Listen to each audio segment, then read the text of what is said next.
All right, I understand our girl got some big things popping next year, okay? I'm here 6 days later. She done pulled in $1.5 million on this interview. In 9 years, first time talking, my boy Daniel said that's cap. But well, let's check out this interview.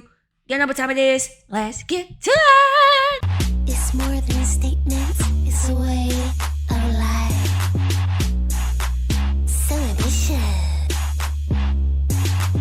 It's your girl, the Miss Jessie talking.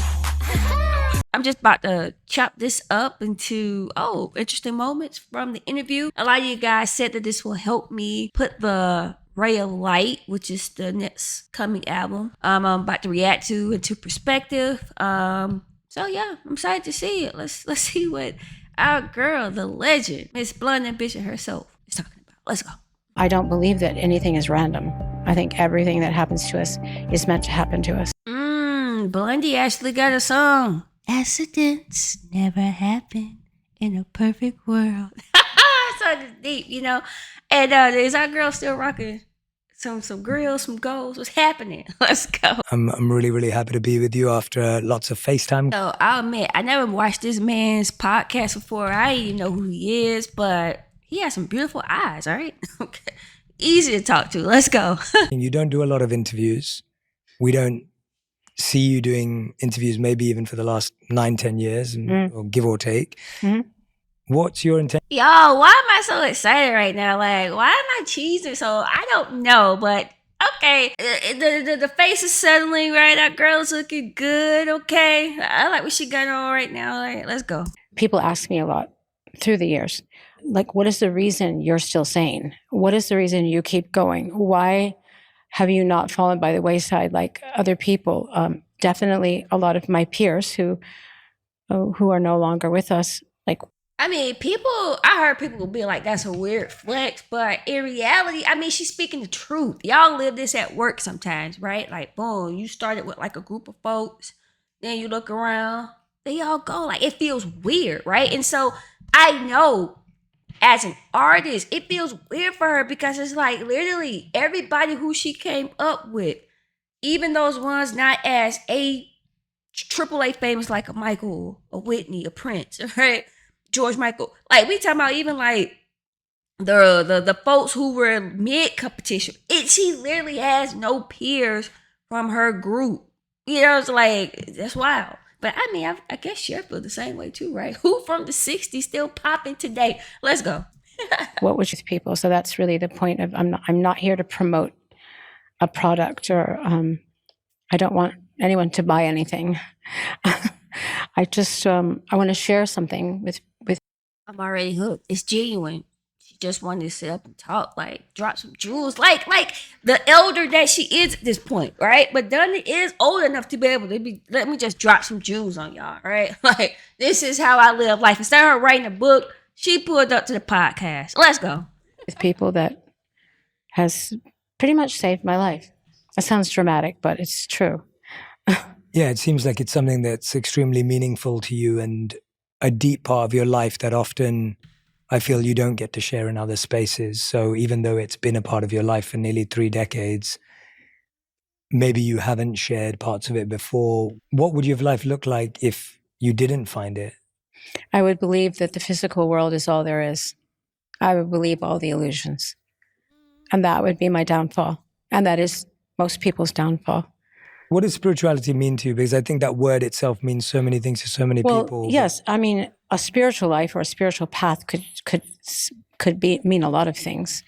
I know that you have a spiritual path, and for me, it's not really about like whose is the best, or it's whatever works for you. I've been studying Kabbalah for 29 years, so since 1996. Yeah. I'm not even gonna front y'all either. I remember being little, and the only reason why I knew about Kabbalah was because I feel like most people used to always be in what's the magazine, In Touch Weekly.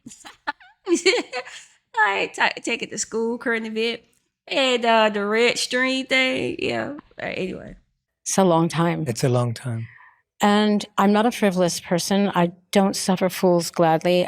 If I think there's something false about it, or corrupt or not authentic, I wouldn't have stuck around. So I'm not even gonna hold y'all. Madonna's voice, her speaking voice, it sounds different in this era. And I know it's like a natural part of like aging, but her speaking voice sounds a little different. Anyway, y'all probably gonna fill me in on why. But all right, let's go.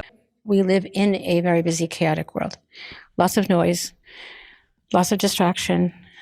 I mean, how many times have you heard people say, oh, social media and like all the, people can't walk down the street without listening to music. Everybody has to be visually stimulated all the time. Like there's no peace. There's no quiet. We're not comfortable being quiet with ourselves and looking inward and asking ourselves, why am I here? Or what am I doing? Or what is my intention in this specific choice I'm making right now? Whether it's about my work or the way I'm raising my children, decisions that I make about everything, really. Yeah. I have to ask myself. And if you don't have a spiritual life, you're never going to stop and ask any questions. You're just going to plow through life. That is so true and so deep. Like, wow. But that's true. And like literally for me, I don't know about for y'all, but like my kind of quiet time is the shower. Like literally that's when I'm talking to God, right? Asking for guidance. Again, girl, I love Madonna. Let's go. And if you just and you're going to see everything that happens to you as just a random event. And I don't believe that anything is random. I think everything that happens to us is meant to happen to us to teach us some kind of a lesson. But the question is, are you aware enough? Are you awake enough? Are you interested enough to find out what that reason is? Like, the interested part, because see, sometimes I feel like we just don't even want to know the reason, but we know the reason. You following me? Let's go. Why did this happen to me? What is my lesson? I don't want to go through life seeing everything that happens to me as random, but I also don't want to go through life as a victim.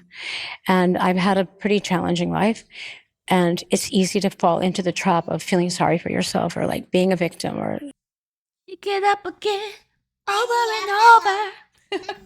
If we all had, we need physical spaces to sometimes make us do internal things. Yes. I mean, some kind of ritualistic behavior has to happen. What have been your rituals? I'm intrigued.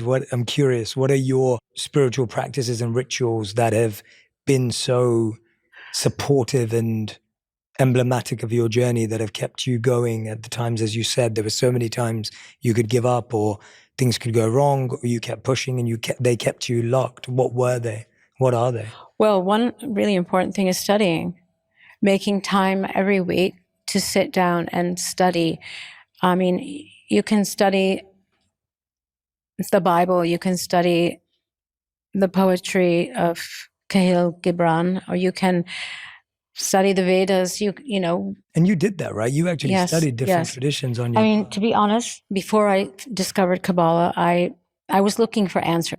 Why do you think that was? Why were you looking for answers? Because I had everything that people would assume would give you happiness. I had a successful career. I had fame, fortune, monetary things, physical things. But I wasn't happy. And I naturally sought out, well, when I was a dancer, I had a roommate. She was a Buddhist, and she would get up and chant every day. And so I was very intrigued by that. Like nothing bothered her, you know what I mean? Everything bothers me. Everything bothers me. I'm a Leo. I'm Italian. I'm very dramatic. I wouldn't say she was peaceful all the time. But then, again, nothing happens by accident. But I was pregnant with my daughter, Lola, my oldest daughter. And I suddenly realized, I was living in LA, I suddenly realized I'm going to be responsible for another human being. What am I going to teach her? I'm like a meteor, like making my way through on this planet. Like, I have great survival instincts. I have a great work ethic. Yes, I'm very ambitious, all of those things. But I was never I was just knocking them down, you know what I mean? And not like looking back, like I'm going to be somebody, because that's, that's why I came to New York in the first place. I will never go back to the nobody life I had when I was a child growing up. So I definitely was fueled by an inner drive, but I would not say that I was spiritual or conscious. When I was pregnant, I suddenly realized I knew nothing. And I was a slave or a victim of other people's opinions of me. And I didn't have really, even though it looks like and looked like I was confident, brave, audacious, whatever, I deep down inside, I was not. So I was at a dinner party. Wow. It is so great, like, to hear her talk about herself in this way, right? Because again, these are, I feel like, all attributes like we'd all associate with her. But on this journey, it's kind of like, of course, like they said, for somebody to be that ambitious, it comes from where it's rooted in some kind of insecurity, right? So yeah, I'm loving it. While you were pregnant? Yeah. I was at a dinner party at my friend's in LA, and there was a woman sitting next to me, and I knew her vaguely. She's a costume designer. She was a costume designer. Her husband's a director. And she said, "Oh, you should come with me to class." And I said, "What class?" I'm open to classes, by the way. I love being a student, because my sense of purpose can't just be, I want to be rich and famous, or I want to be popular, or I want to sell a lot of records, because none of that lasts. But it wasn't until I went to class that I actually started thinking about those things. So I just kept going. And here I am today. But, motherhood or being a parent is really what made me start asking questions that I should have asked them sooner, but I didn't, because I was just caught up in myself.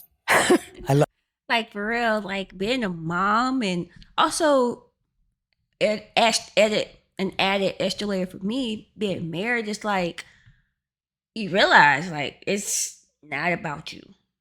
It's just not. Right? Like, you impact people in a way you don't even realize. You know what I'm saying? Then it's like, I understand her way as well. Like, being responsible for somebody else, you're like, oh man, like, how do I want this person to think of me? Like, what do I want to instill in this person? You know what I'm saying? Like, how can I make sure this person is contributing to society in a meaningful way?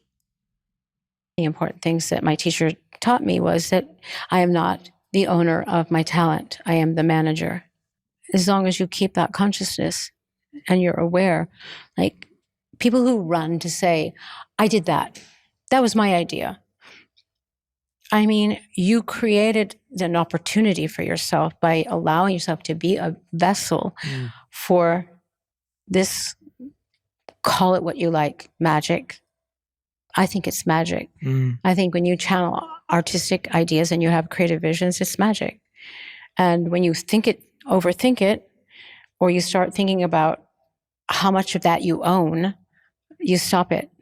That's why I would say, this is my observation, that a lot of people have these great kind of meteoric careers, and they rise up and they take the world by storm, and they influence the masses, and then they just, something happens and they can't handle the light, and they're not even aware of it. And it in a way, they fly too close to the light and it burns them. Yeah. Okay, two things. For anybody to talk about something like that, she is a person to be talking about something like that. Right? Like, hey, that's a good observation. She's been there, right? She knows that life.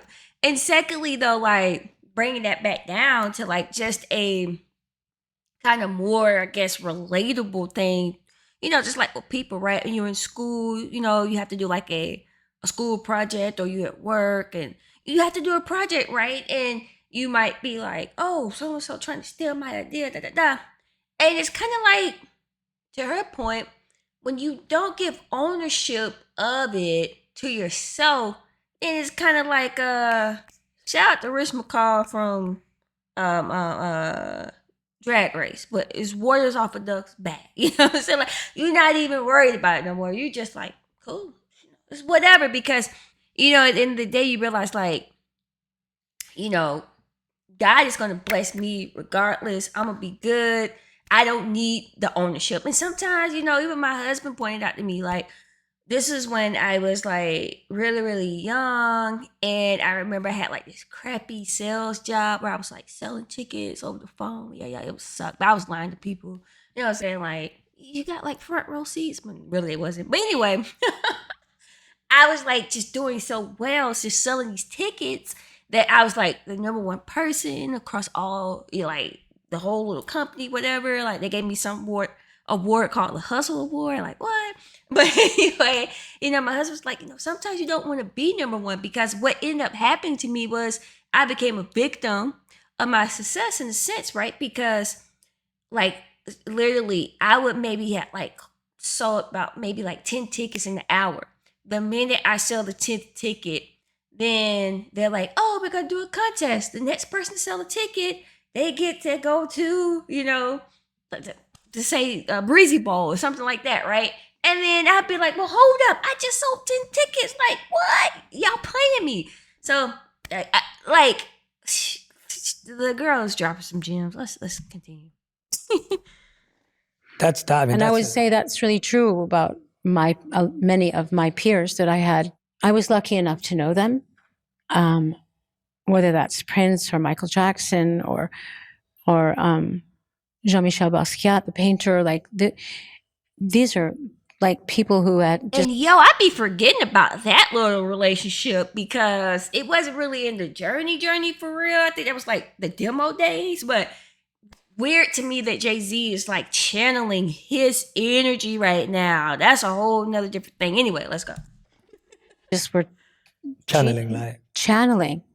But I also don't think they understood like the concept of their what they were channeling, and that there has to be some kind of restriction, there has to be some kind of filament, there has to be like people like to take drugs, right? Why? Because it makes they're actually channeling light when they're tripping on acid, but it's light with no restriction, and then that's what kills you or burns you out. That was never your path to the light. Oh no. Yeah. No. Thank God, because everybody was. What kept you doing away it from around it me. when everyone else was doing it? The universe, God. Honestly, people ask me that all the time because I grew up when I came to New York when I was broke and I had no friends, nowhere to live, nothing really. What protected me from, I was held up at gunpoint, I was robbed, like I was raped, like all these horrendous things happened to me, but I just feel like I've always had a guardian angel. It took me a minute to figure out that how blessed I was and that the universe was protecting me and looking out for me. Was that a realization that came after? Because I mean, when you're talking after what? Well, when you talk about the events of, getting raped, being held at gunpoint, these are extremely traumatic, stressful. The most extreme, tragic events people could go through in their life. Mm-hmm.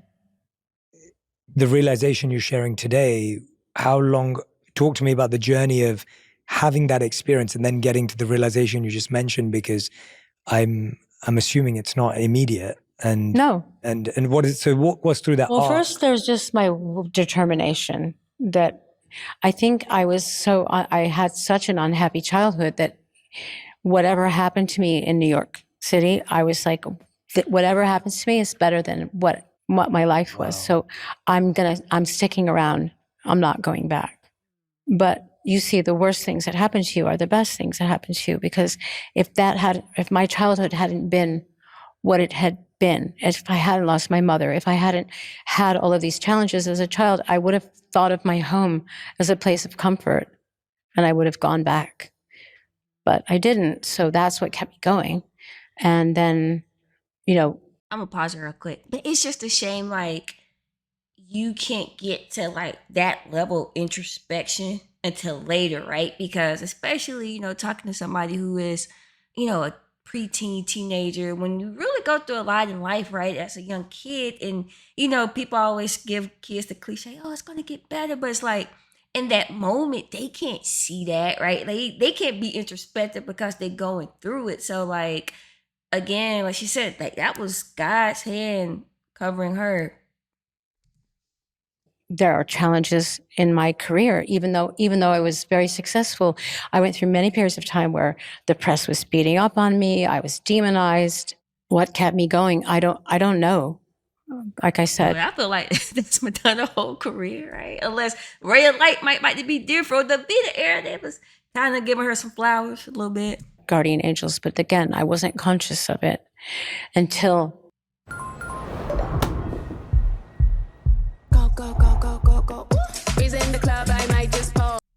I was pregnant. Then I started to see, like, everything started to like come into focus for me. But it's not, I make it sound like it's an easy thing, like studying, like the more you know, the harder everything is. And the more enlightened you try to become. Ecclesiastes 1:18, wherein much wisdom is much grief. He that increaseth knowledge increases sorrow. This story about Marcus Aurelius, where he was followed around the Roman town square by an assistant, Mm-hmm.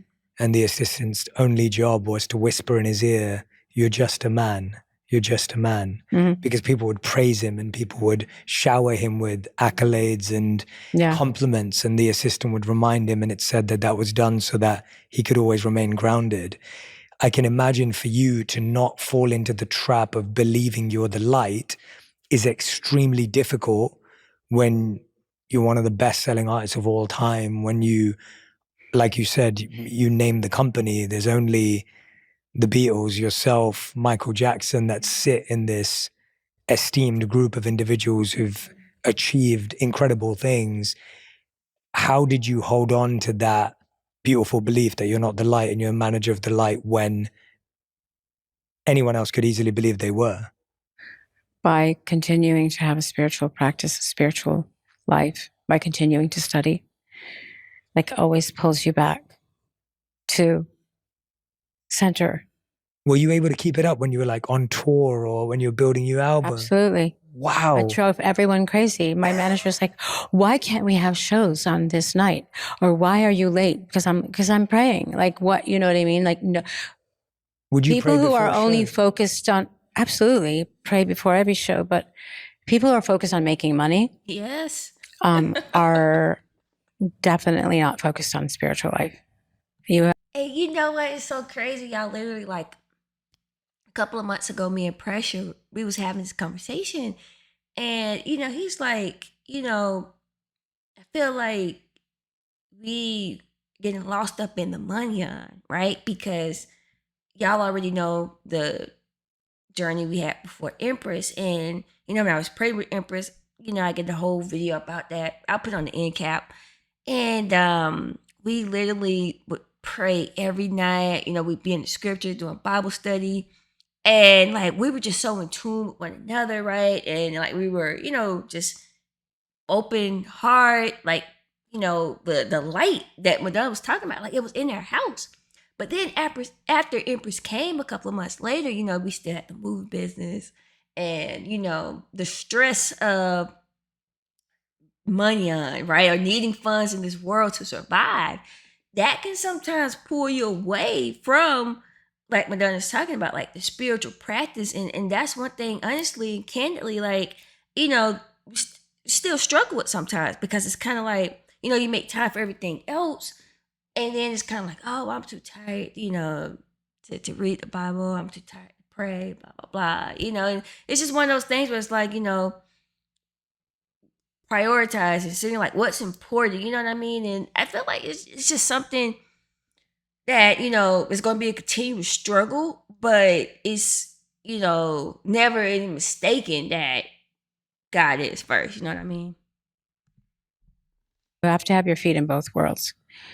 And You literally wouldn't do a show on a day because that was your study day. Yeah. Or I would be late. Yeah. I get a lot of shit for being late. Walk me through. Honestly, it's really hard to balance being a parent, having work, having a spiritual life. You're constantly juggling. There's not a lot of time to rest. And if people don't recognize that, then they're just going to look at you in a very 1% like superficial way and go, "You're late."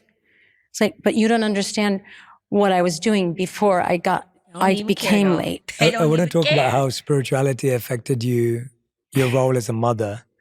Obviously, you said that becoming a mother yourself is actually what even began that enlightenment. It kind of began that journey. It felt like a responsibility. It felt like a moment of change. Well, my mother died after giving birth to all my brothers and sisters. So literally like the year after my youngest sister was born, my mother died. So I always equated motherhood with death. And I also equated it with, I could see she was not happy. I could see she wasn't living the life she wanted to live. I equated it with death, or I equated it with no freedom, or I equated it with no life except taking care of other people. And so when I came to New York and I started my career, I was like, no, this is not for me. I don't want to be a mother. I don't want that. I wasn't saying it out loud, but I was thinking that. Like, why would I give all of this up? I worked so hard for it. Well, one day I found that I was pregnant, and I had been running away from it for so long. And I wouldn't say I was in a stable relationship, but I loved her father. So I wasn't really thinking it through, but I was like, okay, this happened to me. So it's meant to happen to me. So, but honestly, what the hell am I going to teach my daughter? Like, how am I going to guide her?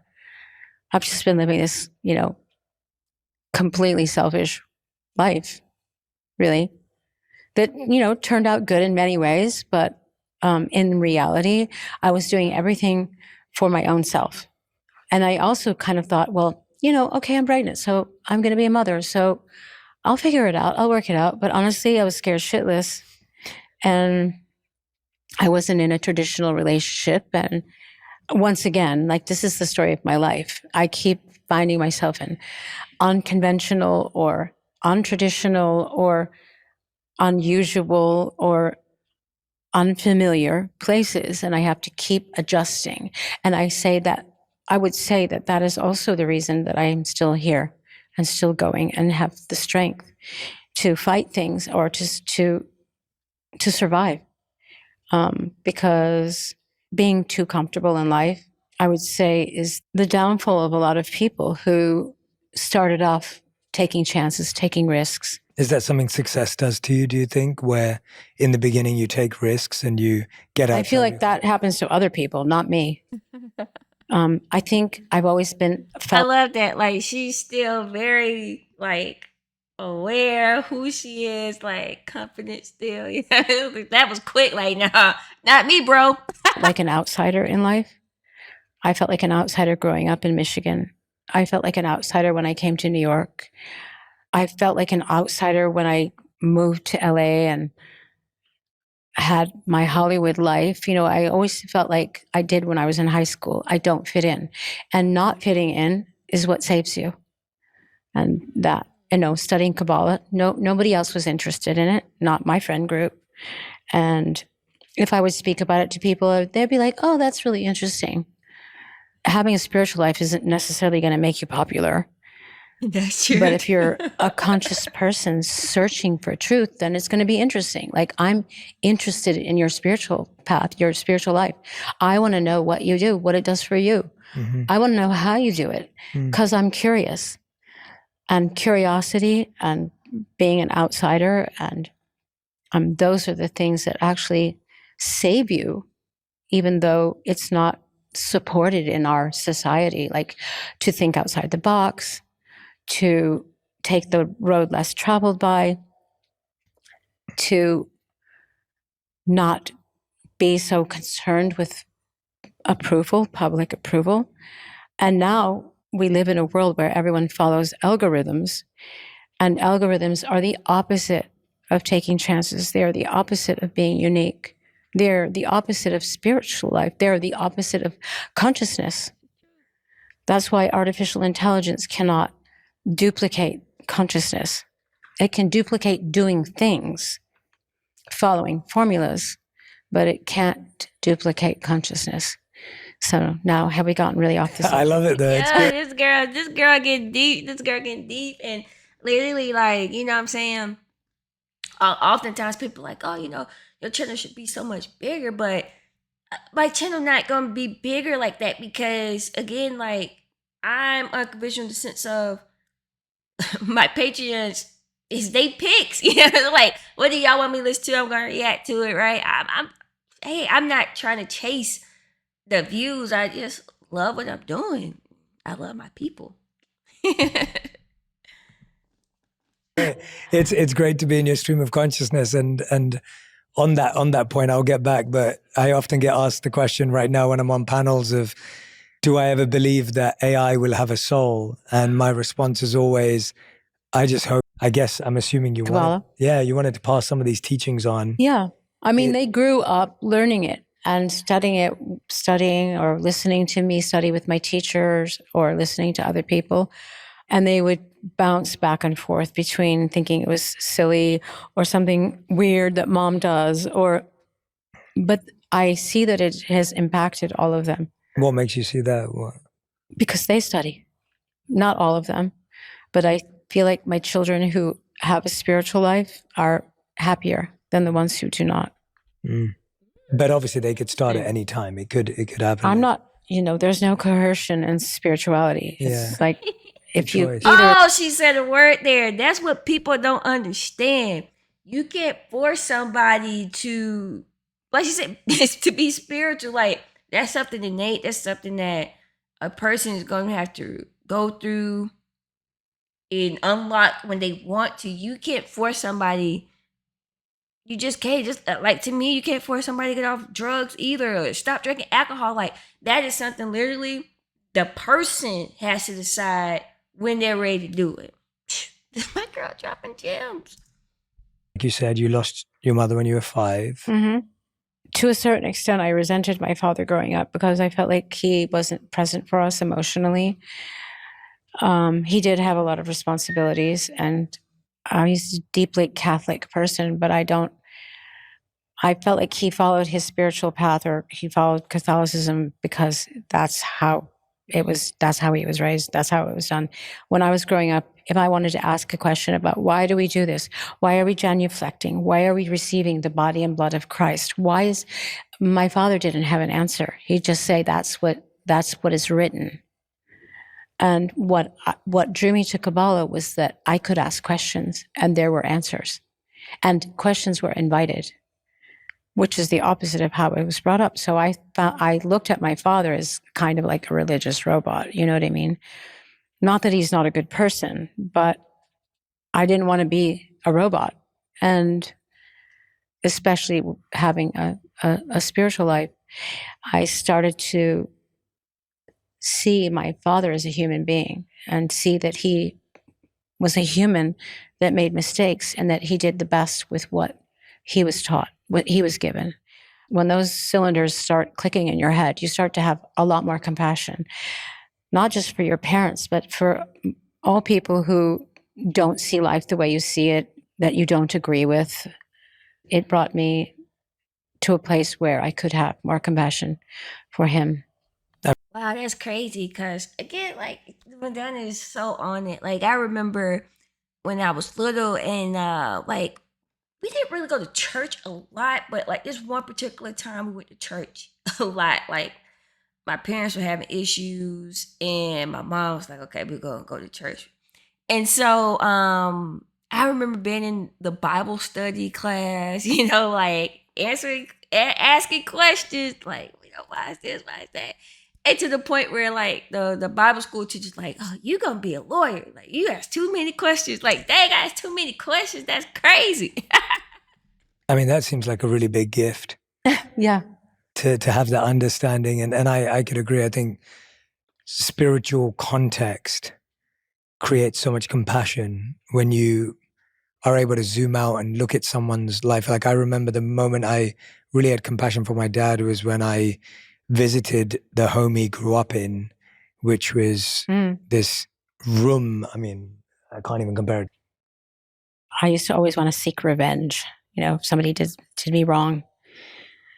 Or I would pronounce loudly, oh, well, you know, they'll get their own karma, well, whatever, you know what I mean? Bye And bye, even baby. knowing about karma doesn't mean you're a grown-up. It doesn't mean you're not being a victim. But I would say probably one of the most painful moments in my life where I honestly couldn't see the forest for the trees was when I went through a custody battle with my son. And I, you know, even though my marriage didn't work out, I mean, a lot of people, marriages don't work out. They marry the wrong people. They're not aligned. They're not meant for each other. Someone trying to take my child away from me was like, they might as well just kill me. That's really how I was thinking. And I was on tour at the time. So I had to go on stage every night. I would just be lying on the floor of my dressing room, sobbing. I really thought it was the end of the world. I couldn't take it. I just couldn't take it. But thank God, I don't feel that way anymore. And I had to keep, you know, studying, like continuing my studies and continuing on my spiritual path, like helped me to understand that, you know, the enemy is within. Talk to me about that. You know, lots of people do lots of bad things and make a lot of bad choices or make choices that cause other people pain, suffering, or chaos or whatever. But at the end of the day, I needed to learn some lessons, and I can see that with the benefit of hindsight, but I couldn't see it at the time. Talked about that earlier, right? Just talked about that. Like when you in it, you can't. There is no time for no introspection. You only realize, oh, I had to go through that in order for me to be here, to be at this way. Like it's life, right? I was abandoned as a child by my own mother. And so losing a child, like it was like life repeating itself. I couldn't accept it. And so it caused me a lot of suffering, and not being able to accept things causes all of us a lot of suffering. So yes. And now, you know, I'm happy to say that I'm really good friends with my son, but I couldn't see it then. I really thought it was the end of the world. So, you know, Still hurt. Thank God I had a spiritual life. Was the lesson radical acceptance? Yeah, exactly. It took me a long time, actually, several years. Radical acceptance is just accepting that what is happening to you is meant to happen to you, and that you're going to be okay. I mean, it's not an instant thing. There's no such thing as an instant thing. There's no way we're going to escape suffering, even if we grow up with wealth and privilege and, you know, we didn't grow up in a small room. You know, our challenges and our suffering is going to come to us in a different way. I can give you another example of radical acceptance, and that is, and this is something that my teacher shared with me about a year and a half ago. I was rehearsing for my tour, a tour, and I got a bacterial infection. And 1 minute I was alive and dancing around, and the next minute I was in the ICU unit of a hospital, and I woke up from being unconscious for 4 days. Dang. I got out of the hospital. They took me off of, you know, the ventilator. I started to breathe on my own, and I had something. It's called sepsis, and it's like it can kill you. Yeah, that's really bad. Yeah. And everybody recovers at a different rate, and so, you know, I've always seen myself as Superwoman. So I was like, oh, I'm gonna kick this. I'm gonna be good. I'm getting back into rehearsals, and I had no strength. I had no energy. I couldn't get out of bed, and I didn't know when it was going to end. And I used to talk to my teacher all the time, and he's like, the sooner you accept what's happening to you and that you don't know when it's going to end, the sooner it's going to end. That made so much sense to me, and of course it did. But I mean, I've heard some people never recover from it completely, never recover and have their like full health again. So again, it's the same idea, same concept. Like is if you sit around feeling sorry for yourself, oh, woe is me, or poor me, or this is like, I don't accept it. I will not accept it. Well, then you're just going to be swimming in suffering. Dang, that's crazy because like she literally put a phrase, I guess, to like what I experienced. Again, I talked about my whole miscarriage story, and I remember like being in the car after like the second opinion, right? They're like, up, still no heartbeat. And I remember just bawling my eyes out in the car because they were basically telling me, like basically you're gonna have to pick whatever way you want basically the fetus to be removed, right? And so just trying to like visualize like the pain, because in my head I'm like, oh my gosh, like, what is this little thing inside of me gonna be feeling, but there was no heartbeat. So I was crying, but then I realized it's like, well, God, I need to pray for myself. Like, help me to be able to get through this. Help me to be able to get over this, right? And of course, that did not come easily, but I realized like it was me that needed the prayers, right? I needed the strength.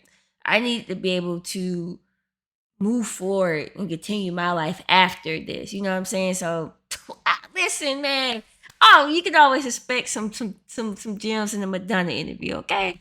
One challenge after the next, after the next, and that our journey is to navigate and to like see that each challenge that happens to us is our karmic destiny. It's energy. It's the law of, it's quantum physics. It's cause and effect. Whatever's happening to me that might be uncomfortable is obviously meant to happen to me to teach me a lesson. And if I don't learn that lesson at that point, it's gonna come up again and again and again until I learn it and accept that it's a lesson, not a punishment. So that's how you get out of victim mentality also. What was the lesson? Oh my goodness. Is this lady in my brain? Me and Precious was having a conversation about this as well. Like, because he, struggling with some things, just dealing with his childhood and his parents. And, I'm like, I feel like God is trying to teach you something, but you're not grasping it. You know what I mean? Like, this is wild. And that kept repeating for you and took you a bit longer than you would have liked to learn? What was the one that kept showing up?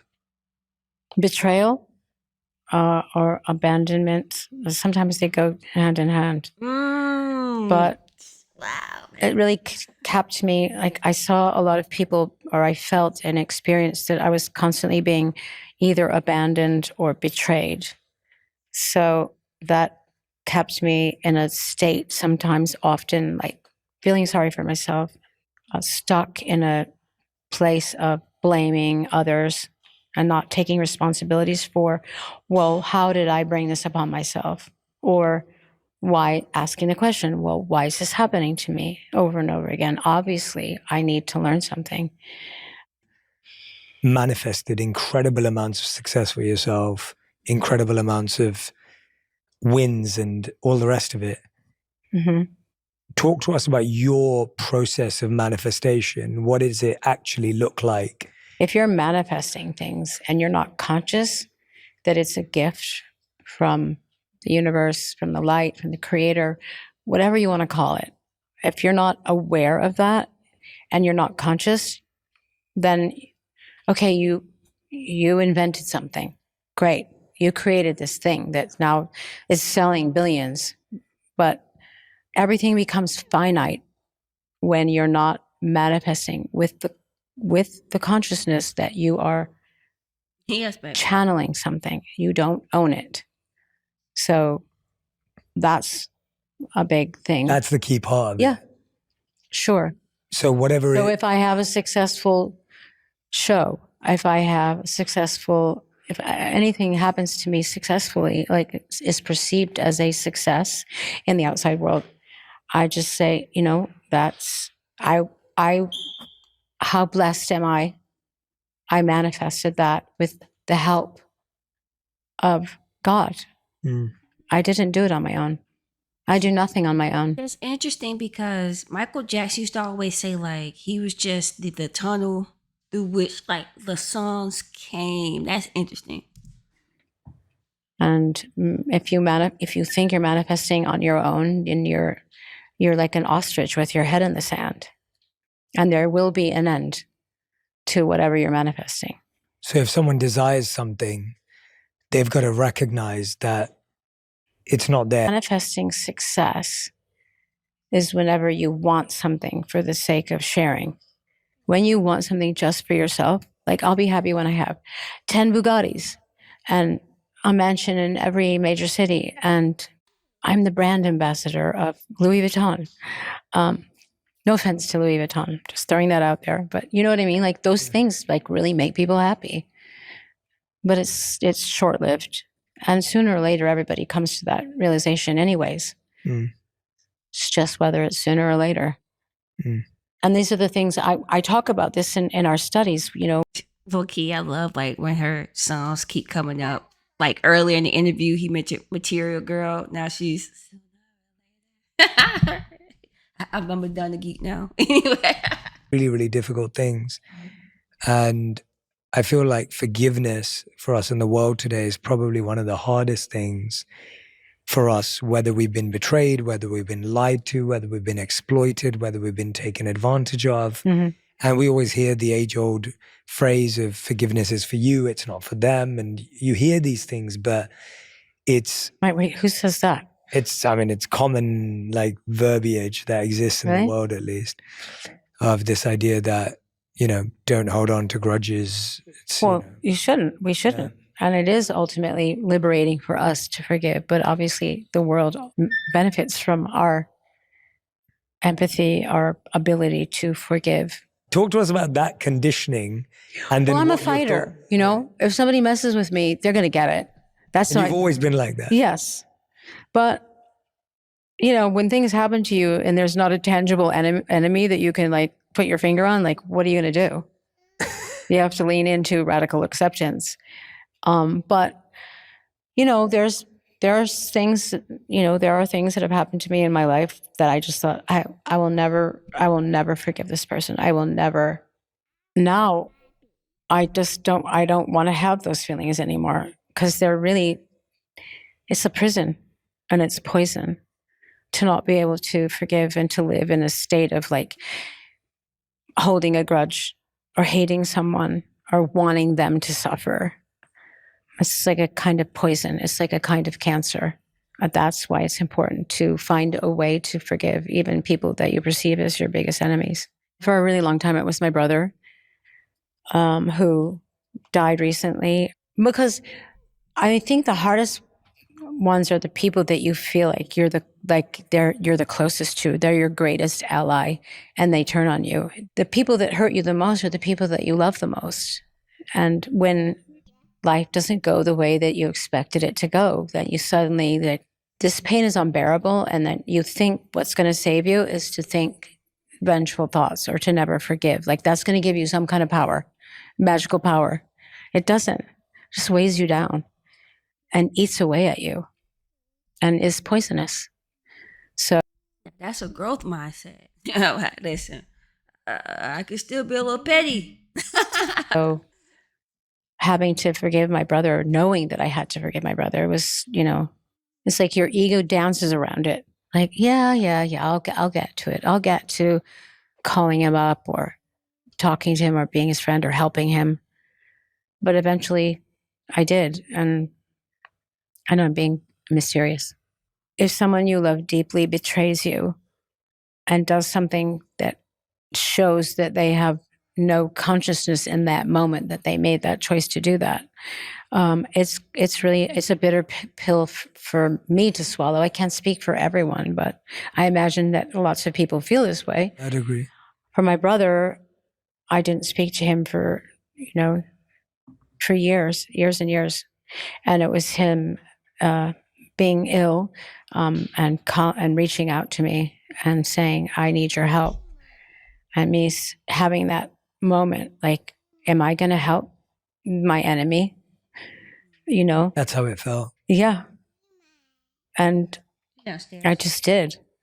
And I ended up, and I felt so relieved. And it was such a load off my back, such a weight that was removed, baggage that I could put down to finally be able to be in a room with him and holding his hand, even if he was dying, and saying, I love you and I forgive you. That was really important. Go, go, go, go, go, go. Freeze in the club, I might just pause. Look at my feet, come kiss my toe. And that was another thing that I realized when I woke up in the hospital. Forgiveness, that word came to my mind. Like, I have to forgive people, because I was there. I was almost there on the other side. And I had a conscious moment, and my mother appeared to me and she said, do you want to come with me? And I said, no. My assistant was in the room with me, but I was still unconscious, but she heard me say no. And then when I did eventually wake up, I realized that the no was about me needing to forgive and make good with people that I still held grudges against. So, and interestingly, I wrote a song about him. I'm working on new music, and I wrote a song called Fragile, which is about my brother. And then I wrote another song, and this is, again, just channeling.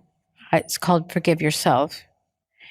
But the repeating phrase, the chorus of the song is, if you can't forgive me, forgive yourself, which is something we all have to do. We have to forgive others, but we also have to forgive ourselves. Can't wait to hear that song. And stop beating up on ourselves about choices we've made in the past that haven't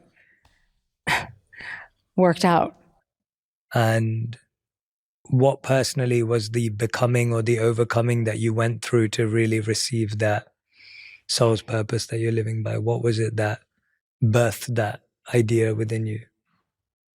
My soul's purpose is to reveal light in the world through whatever I do, whatever that's being a parent or being an artist, being a friend, being a leader. Yeah. We are here to receive for the sake of sharing. So I have a huge desire. I have many desires. This is not a belief system or philosophy that's about, no offense, being a monk and going up in like at the mountains and meditating for hours and hours. I want it all, but I want it for the sake of sharing, not to keep it for myself. I am glad I kind of did a little zoop fast forward in the journey to watch this interview.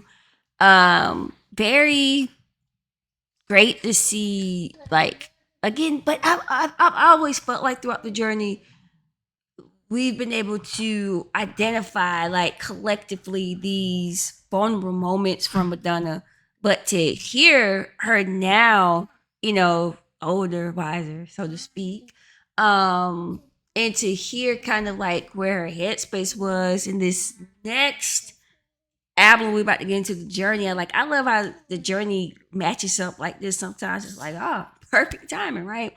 It really does have me excited about listening to this album, and the new music coming out as well. So very, very, very interested to see what's going to come out next year. But yeah, this was a great interview. I love to hear her talk about this side of her, like, for 2 hours. It's crazy, but we was locked in. Drop the comments down below. Any kind of key takeaways you got from the interview, right?